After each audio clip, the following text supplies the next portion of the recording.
भारतातील 28 राज्य लक्षात ठेवा एका ट्रिकच्या मदतीने. आपण महाराष्ट्रातील जिल्हे कसे लक्षात ठेवायचे ते पाहिलं. आता आपल्याला भारतातील राज्य लक्षात ठेवायचे आहेत.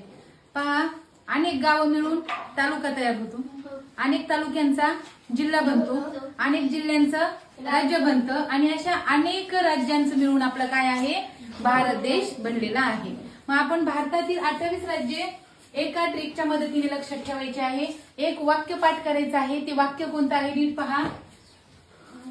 बरं मग झाक ना तू छत्री पाऊस आहे. काय म्हणायचं? बरं मग झाक ना तू छत्री पाऊस आहे.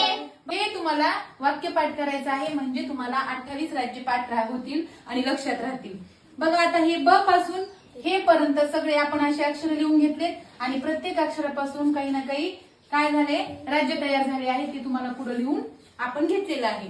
आता बघा ब पासून बिहार, र पासून राजस्थान, म पासून महाराष्ट्र, मेघालय, मणिपूर, मध्य प्रदेश, मिझोराम, ग पासून गोवा, गुजरात, झा पासून झारखंड, क पासून कर्नाटक, केरळ, ना पासून नागालँड, त पासून तमिळनाडू, तेलंगणा, च पासून छत्तीसगड, त्र पासून त्रिपुरा, पा पासून पश्चिम बंगाल, पंजाब, उ पासून उत्तर प्रदेश, स पासून सिक्कीम, आ पासून आसाम, आंध्र प्रदेश, अरुणाचल प्रदेश, ओडिशा, ह पासून हिमाचल प्रदेश, हरियाणा.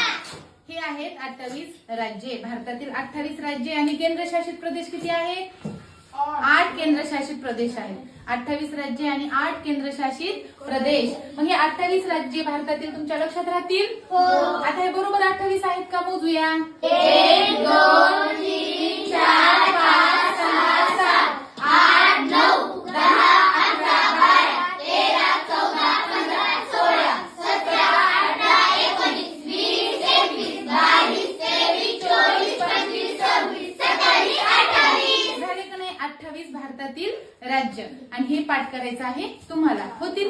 लक्षात राहतील? घरच्यांना सांगा, शेजाऱ्या पाजाऱ्यांना सांगा. आणि ट्रिक आवडली असेल तर तुम्ही उद्या पाठ करून मला येऊन सांगा.